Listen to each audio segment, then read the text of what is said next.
My wedding was not over yet when John Fu suddenly left and went missing. I made many calls, but none of them were answered. Just as I was toasting alone under the questioning gazes of the crowd, I saw he had posted something on social media. The content read that when you love someone, you want to kiss her lips anytime, anywhere, and the accompanying picture showed him kissing his female assistant in bed. I was taken aback for a long time, wiped away the tears from the corners of my eyes, and left a message asking him for his address. I offered to order takeout for him, hoping he would eat well and regain the strength to continue. I didn't greet anyone. I quietly left the wedding venue and returned to our marital home to pack my things. At the bottom of the wardrobe, there was a wooden box containing a bracelet. This was the only gift John ever gave me during our relationship, and I had to plead with his grandmother on my knees to get it back after she kicked him out of the house due to his gambling debts. I cherished that item and wore it every day, even when it broke a few months ago. I couldn't bring myself to throw it away. As for the gifts I gave John, our home was filled with countless watches, computers, and clothes. Perhaps I spoiled John too much, which gave him the audacity to be with another woman on our wedding night and even publicly post on social media to provoke me. In his eyes, I am both conservative and overly dependent, too afraid to divorce and unable to live without him. I still remember during our engagement, he tearfully told me, "Sophia Lee, you are the only light in my life. I don't know how to live without you. My love for you will never change." What was once a sincere and touching relationship has now become a thorn in my heart, truly painful. He has changed, spending time with his female assistant and even seeking her out on our wedding night. Since that's the case, why should I continue to torment myself? This absurd marriage and unequal relationship must come to an end. I went home, drank 2 cans of beer, and posted on my social media to announce that I have ended things with John. Everyone is welcome to come and flirt with me. I then took a nap while feeling the effects of the alcohol, and the next day I was roused by John's messages and calls. "Sophia, why did you suddenly leave the wedding venue? Everyone is looking for you. Also, what do those posts on your social media mean? We just got married a day ago, and you're already thinking about divorce? Are you deliberately trying to embarrass me?" he asked angrily. I retorted, "Then why did you leave? What did you post on your moments?" At that moment, I had become calm, my tone was even, and I was no longer as emotionally charged as I had been before. I was taken aback for a moment, then raised my voice and said, "Sophia, aren't you just being jealous? You can't stand seeing me with another woman, so you should try to win me over. I'm not going anywhere. After all, I can be easily swayed." Whenever he was in the wrong, he would roar in this way, throwing out all kinds of arguments. It really wore me out. I have endured being treated as a tool by John for so long, and I already feel exhausted. Don't pull this kind of stunt again.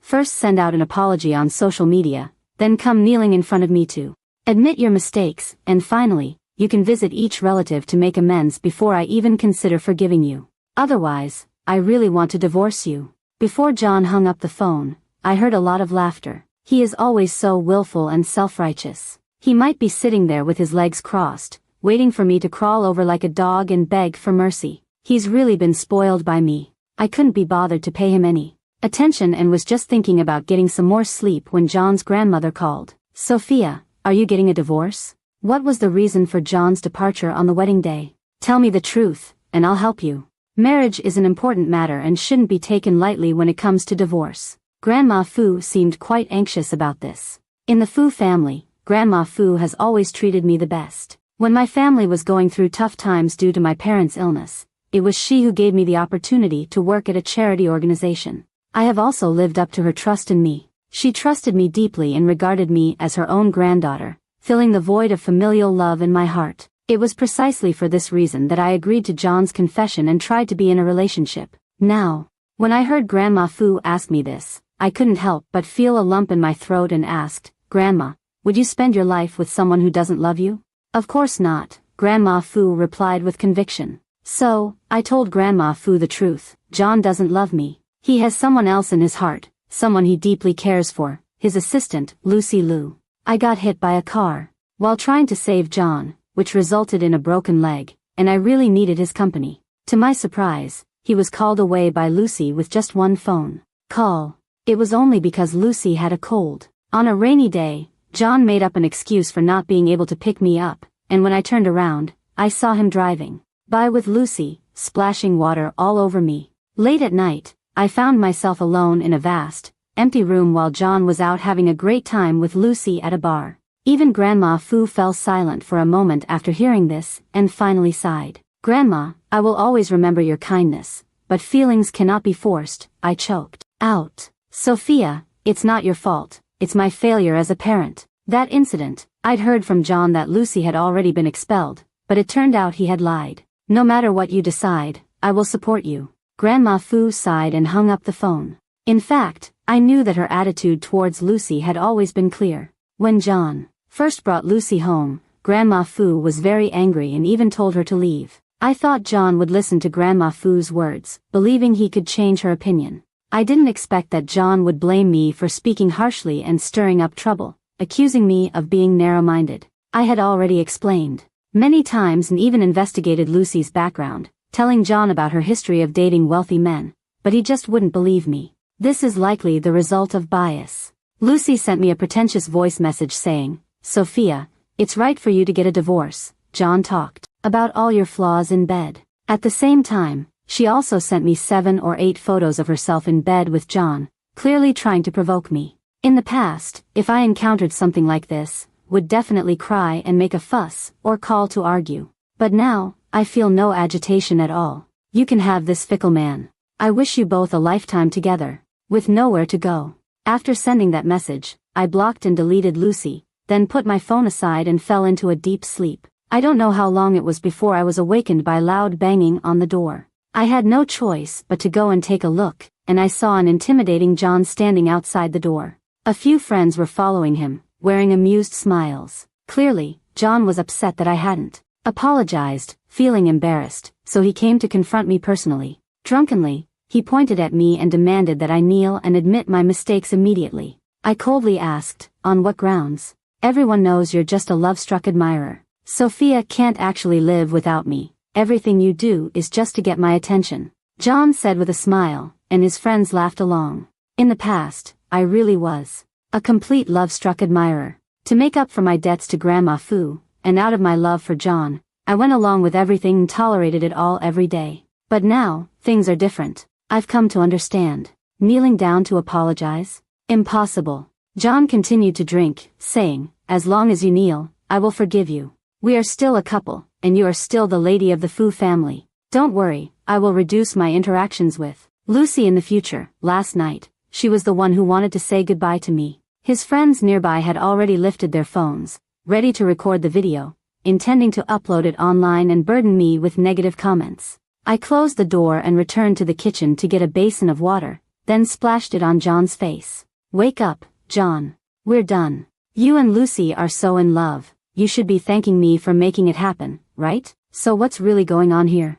I said calmly. John was taken aback, his face turning pale. Gritting his teeth, he said, "Sophia, you will definitely regret this. By the time you realize it, crying and begging me won't help." I couldn't be bothered to respond to him and slammed the door shut, leaving him outside shouting angrily. At that moment, the housekeeper from the Fu family called me and said, "Ms. Lee, it's not good. The old lady has had a heart attack and has been hospitalized." I rushed out without having time to change, still in my pajamas. Outside, John was still waiting. When he saw me come out, a smug expression appeared on his face, and he said, "What's wrong?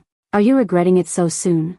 I quickly replied that my grandmother had been hospitalized due to a heart attack. I frowned. "No way, you're lying to me." John didn't believe me, so I bypassed him and left. By the time I arrived at the hospital, Grandma Fu had been moved from the emergency room to the intensive care unit. "Sophia, I'm sorry for what I did. I shouldn't have tried to set you up with my grandson," Grandma Fu said, holding my hand, tears streaming down her face. I shook my head, and before I could comfort her, John suddenly pushed the door open. "Grandma, did you really have a heart attack?" He looked surprised at first, then turned to me and accused, "It's all your fault. If you hadn't suddenly brought up the divorce, how could Grandma have gotten so angry that she got sick? Hurry up and hold a press conference to publicly admit your mistakes. The fault lies with you. How can you blame Sophia?" Before I could respond, Grandma Fu couldn't help but retort, "Grandma, feelings are not eternal and unchanging.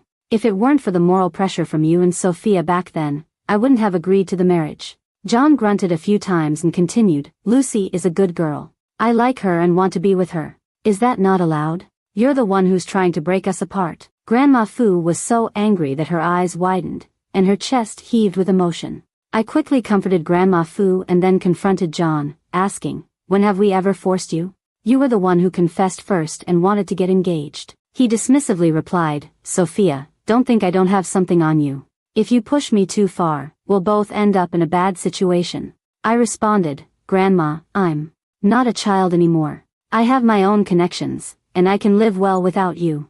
At this point, Lucy and I will definitely be happy together. Just wait and see how you'll regret it. After saying this, he slammed the door and left. Grandma Fu trembled with anger and fainted directly. The monitoring devices around her began to sound alarms. I rushed out of the ward, frantically calling for a nurse. Although John was still in the hallway, when he heard my shout, he turned around and sneered, Sophia, don't pretend, I'm not falling for your tricks. After saying that, he walked away. I didn't have time to deal with John. I joined several nurses in taking Grandma Fu to the emergency room. While I anxiously waited, I thought about calling John. Hello, Grandma's heart disease has recurred, and the doctor says this time it's serious. After all, John is Grandma Fu's only living relative, so I had to inform him. Don't try to scare me. You're just pretending with my grandma because you're really afraid that I'm about to leave, and you want to trick me into coming back. I see through your tricks. No matter how much you bow your head and apologize now, I won't forgive you. John seemed particularly impatient. I'm not lying to you. Grandma's situation is really dangerous. Every time I talk to John, he always suspects me. Lucy casually fabricated a lie, claiming that I had called her and cursed her out. John believed her and even scolded me harshly, threatening that if I troubled Lucy again, he would kill me. It was truly frustrating. John angrily hung up the phone. I stared blankly at the screen, sighed, and muttered to myself, John, you will surely regret this. More than 3 hours later, the doctor emerged from the emergency room, his face filled with regret as he told me, I'm sorry, Ms. Lee, we did our best. Mrs. Fu suffered 2 acute incidents, and both her heart and mind have sustained severe damage. There is nothing more we can do. She still has a breath left and wants to see you. When I heard this, I was so shocked that I took 2 steps back. Tears instantly flooded my eyes. I rushed into the emergency room and collapsed beside Grandma Fu. I remembered how I was once helpless and desperate enough to almost jump off a bridge, and it was Grandma Fu who passed by, patiently advising me and even giving me a job opportunity. After that, she cared for me very much, offering money to help my parents with their medical expenses. My heart ached more and more, and I cried even harder. Sophia, don't cry. Life and death are commonplace. At my age, living doesn't hold much joy anymore, and my biggest worry is you. Grandma Fu weakly held my hand and said, you are very filial. I've seen everything you've done. That's why I made a will early on, leaving all my assets to you. Remember, no matter how much John asks you for money, don't give him a dime. He is nothing but a prodigal. No matter how much money you give him, Lucy will spend it all. I nodded, unsure of what to say. Grandma Fu smiled gently, slowly closed her eyes, and left this world. Overwhelmed with grief, I cried out and collapsed onto Grandma Fu, losing consciousness suddenly. I didn't wake up until an hour later. The doctor and nurses advised me to face this change with strength. Struggling to hold back my sorrow, I made another call to John to inform him of the news. Fortunately, the call went through. Sophia, what's the matter? John is in the shower. However, it wasn't John who spoke, but Lucy's taunting voice. She informed John that their grandmother had passed away. I wiped away my tears and said, I will pass it on. Lucy calmly said her goodbye and hung up the phone. She must have been very happy inside. After all, without her grandmother as an obstacle, she could go home with John whenever she wanted. However, when the clock struck midnight, John still hadn't shown up. I had intended to call or send a message, only to find that I had been blocked. John, is your heart really that cold? Grandma cared so much for you, and now I've totally seen through you. You're truly an ungrateful person. I have been silently dealing with Grandma Fu's funeral by myself, when I received shocking news from the lawyer. A sudden wave of media has appeared, exposing negative news about me. Some people accuse me of embezzlement, while others claim that I took advantage of the Fu family's assets, deliberately got John drunk, and forced him to marry me. There are rumors that I'm keeping a young gigolo and even entering hotels with male subordinates, and there are even photos to prove it. I suddenly found myself caught in a whirlwind of public scrutiny, facing endless attacks and insults online. No wonder John suddenly left during the wedding. It turns out Sophia really is a problematic person. To be honest, I never wanted to marry her either. I heard that Sophia even took the initiative to propose a divorce. It seems she is just keeping up appearances and will soon file for a quick divorce too. The image of Mrs. Fu is disappointing, and the people around me have strange views of me. I often hear them whispering. Even my parents, who are far away, have been affected. It seems someone leaked their address. They told me that when they woke up, they found dirty substances thrown in front of their door and the character for death was drawn there. There's a lot of speculation both inside and outside the village. I can only reassure them that I'm fine, and once Grandma Fu's funeral is over, the truth will come to light. However, I understand that this matter is likely orchestrated by John behind the scenes. He had threatened me before, claiming to have leverage over me. On the eve of Grandma Fu's 7th day of mourning, public opinion intensified. I found myself completely nailed to the pillar of shame. However, I did not rush to respond, as I knew that the greater the outcry, the stronger the backlash against John would be in the future. You might think that I've been silent for a long time, but John believes he has the upper hand and finally decided to call me. He said, "Sophia, are you feeling very miserable right now? Are you suffering every night? If you hold a press conference to publicly apologize and persuade your grandmother to hand over the company's power to me, I'll let you off the hook. What do you think?" He had a triumphant look on his face. I can imagine how high the corners of John's mouth are smiling. "If there's something to discuss, let's talk about it when we meet tomorrow," I answered calmly. "Sure, just tell me a place." John smiled, and Lucy next to him praised him, saying that John is really impressive, just like playing with little ants. "Qinglin Cemetery," I said. "Tomorrow is the day of Grandma Fu's burial, and I hope her only relative, John, can come to see her off. Otherwise, Grandma Fu will surely feel uneasy in the afterlife. It's really unsettling that we have to meet at the cemetery." "Forget it, it's all the same anyway. Just as long as you don't suddenly change your mind tomorrow." After expressing his dissatisfaction, John hung up the phone. The next morning, I arrived at the cemetery with the urn and some relatives, while John followed closely behind, holding Lucy in his arms. In addition, they also invited over a dozen well-known media outlets to cover the entire event. John looked at me coldly and said sarcastically, "You really have some nerve to bring so many people here as witnesses." Lucy chimed in. "John, this isn't about her admitting her mistakes. It feels more like moral coercion." She pointed out that even a casket had been prepared, as if to threaten you in this way. John's expression suddenly darkened, and he gritted his teeth, saying, "Sophia, you're truly despicable. But this trick won't work on me." The relatives around us began to whisper among themselves, and their gazes gradually turned strange. They obviously didn't understand that John didn't even know about his grandmother's passing. "I'm not threatening you today, I just want you to fulfill your responsibility as a grandson," I said to John calmly. "John, she's scolding you," Lucy interjected immediately, trying to stir up chaos. "Sophia, have you made a mistake? Have you forgotten the purpose of our meeting today?" John angrily stepped forward and overturned the urn, continuing to shout, "Who are you trying to scare with this urn? Even if you were really dead, I wouldn't care, because you were never a good person anyway." The ashes fell to the ground like snowflakes. The media quickly started filming, and the friends and family around were in shock. I hurriedly knelt down, crying as I gathered the ashes and placed them into the urn. Seeing me like this, John became even more furious and began to push my head down, trying to force me to kneel and admit my wrongdoing.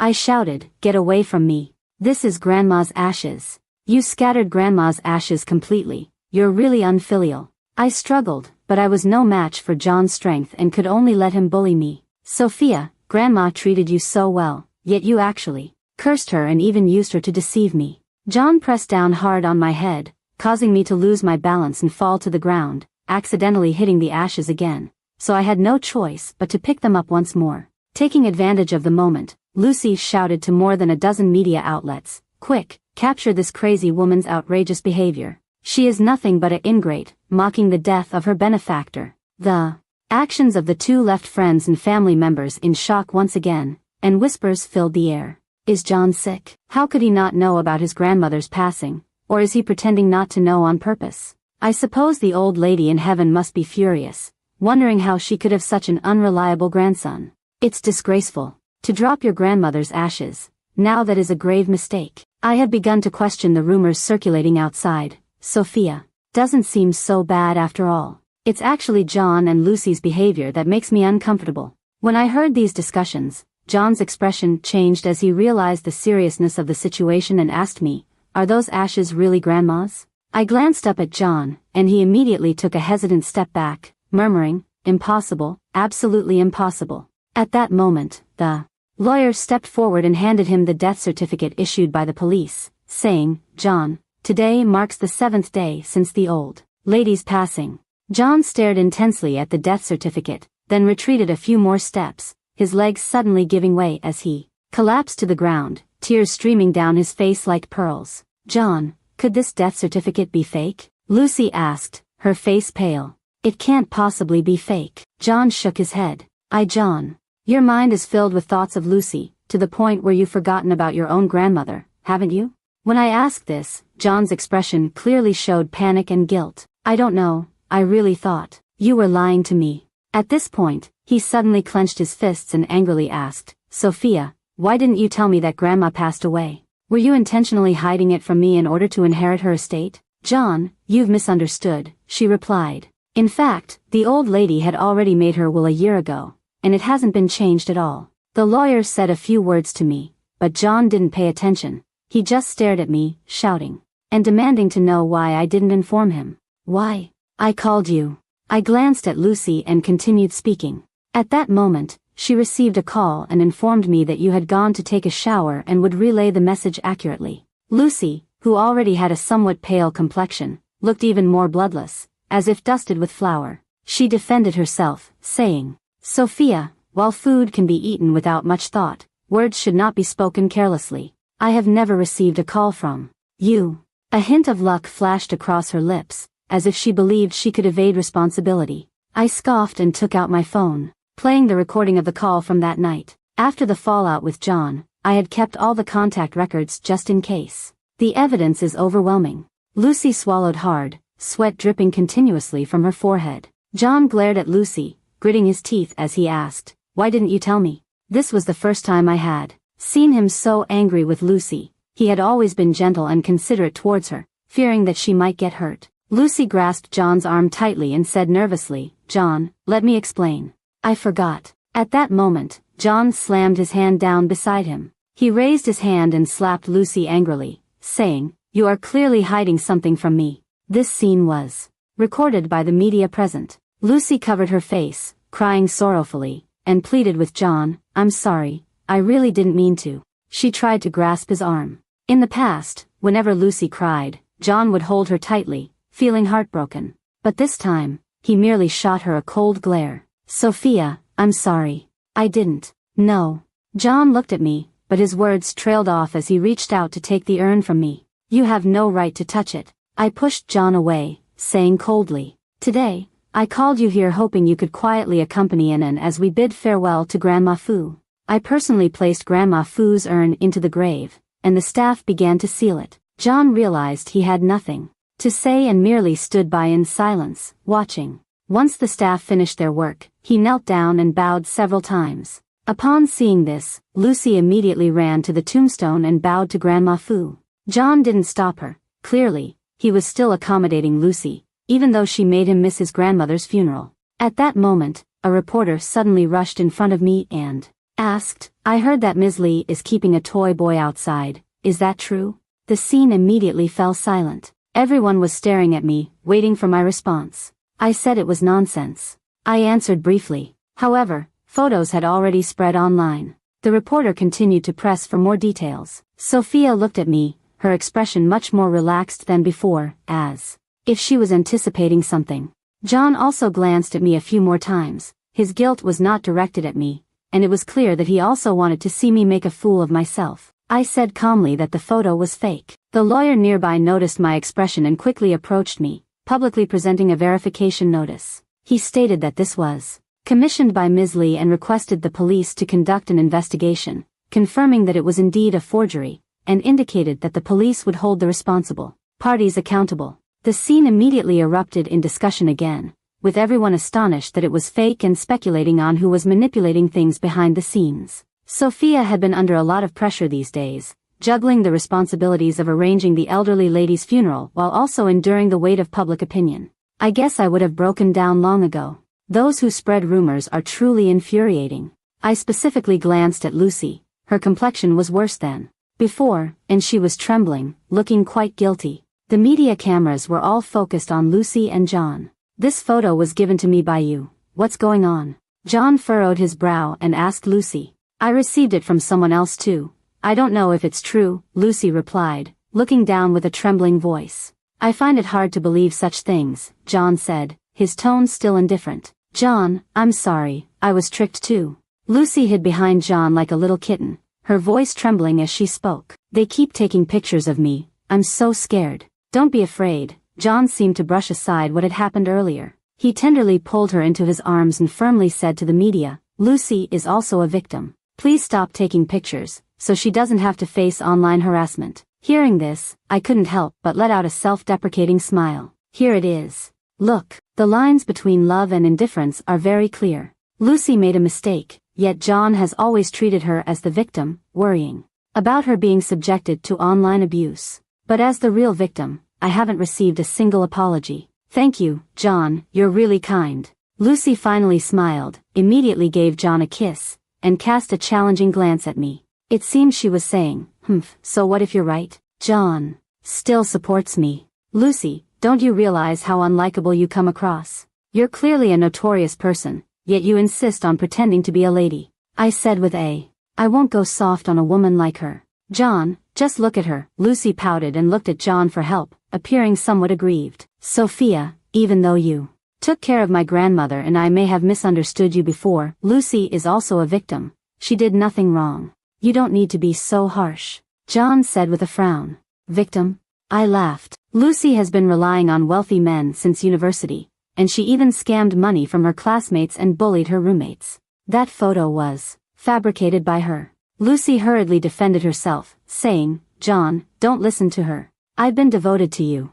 I truly didn't know that the photo was fake. John nodded to show his trust and then said to me, Lucy is simple and kind. She's not the kind of person you described at all. Spreading rumors comes with a price and legal responsibility. I couldn't help but chuckle and replied, You're right, there are consequences for spreading rumors. As soon as I finished speaking, the sound of a siren echoed, and 3 police cars arrived at the scene. The officers got out of the cars and walked straight toward John and Lucy. After the investigation, it was found that you slandered Miss Sophia and spread rumors online, causing serious consequences. Lucy even faked a photo, and the evidence is conclusive. Please cooperate with the investigation, the police officer said sternly. Upon hearing this, John was filled with rage and immediately slapped Lucy, accusing her, You deceived me again. At that moment, the trust between both sides completely shattered. Lucy immediately burst into tears. John glared at her, wanting to strike her again. The police quickly restrained both of them and took them into the police car together. The scene was fully recorded by the media and was quickly released. In just half an hour, the public opinion online reversed completely. It turns out that John and Lucy are the real troublemakers. John abandoned his own grandmother for an unreliable woman and framed Sophia, which is truly disappointing. I hope they are permanently banned from causing harm to others. They truly deserve to be punished. Lucy is my classmate, and during our freshman year, she got together with a rich heir. They went to nightclubs every day and even wandered around outside at night without clothes. Originally, those who attacked me later turned to criticize John and Lucy. I ended up benefiting from the misfortune, successfully establishing my position in the company, and no one questioned the authenticity of my inheritance from Grandma Fu anymore. Although many media outlets sought to interview me, I declined and instead started a series of charitable activities. A few days later, the lawyer hurried into the office. Ms. Lee, this is the compensation agreement I drafted. Please take a look. He handed me a document concerning claims against John and Lucy. I smiled, picked up my water cup, and said, There's no need for a claim. Let's withdraw the case. I won't hold them accountable anymore. The lawyer was taken aback, looking very surprised. After a few seconds, he finally reacted. Ms. Lee, do you really intend to let them go? Of course not. I shook my head, took a sip of water, and walked to the floor-to-ceiling window. Rather than keeping them locked up for a few days, it's better to let them torment each other sooner. I understand now. The lawyer smiled faintly. Shortly after the withdrawal of the lawsuit, John and Lucy came out. John learned that I had inherited the Fu family's assets and gained control of the company. He had come to the office several times to cause a scene and even hired a lawyer to sue me, but he was unsuccessful each time. There were some negative comments about me online, portraying me as too heartless. In order to quell the public opinion, I converted all of John's shares into cash and paid him off. Both parties signed a divorce agreement, stipulating that we would no longer interfere with each other's lives. Later, I went abroad for business and didn't return until a whole month later. As soon as I got off the plane, I received a call from my assistant, informing me that John had come to the company. When I saw John, I couldn't help but be taken aback. Compared to his previous polished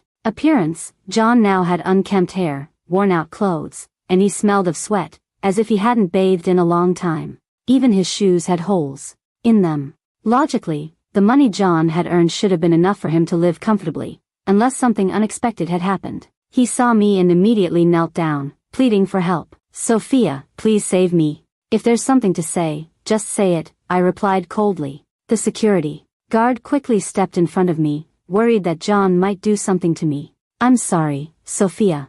I disappointed you in the past, and I truly regret it." John slammed his head against the ground, tears and snot streaming down his face as he sorrowfully exclaimed, "Lucy is a liar. She's truly an untrustworthy person. She urged me to invest, but in the end, I lost everything and then turned around to embrace someone else. I must have been blind to have been attracted to her." Despite John's unfortunate situation, I felt no sympathy for him at all. "Isn't all of this your choice? Since you've chosen Lucy, you have to bear the consequences," I said coldly. "I'm sorry, really sorry, I regret it. I should have cherished you well. You are so virtuous and kind, but alas, I was indeed wrong." As John spoke, he slapped himself hard with his palm. I shook my head and smiled, thinking that he probably wasn't regretting it, he was just afraid of living a hard life. Even if John truly felt remorse, that was his own choice and had nothing to do with me. "No, I've truly made a mistake. I want to start over with you. After all these years we've spent together, we can definitely reconcile and go back to how things were. From now on, I will listen to you. You can leave everything to me, whether it's doing the laundry, cooking, or cleaning." John looked at me with hopeful eyes, like a dog waiting for its owner to forgive it. I remained indifferent and raised my hand to the security guard, saying, "Throw him out. I don't want to see him." "Stop, Sophia, I beg you."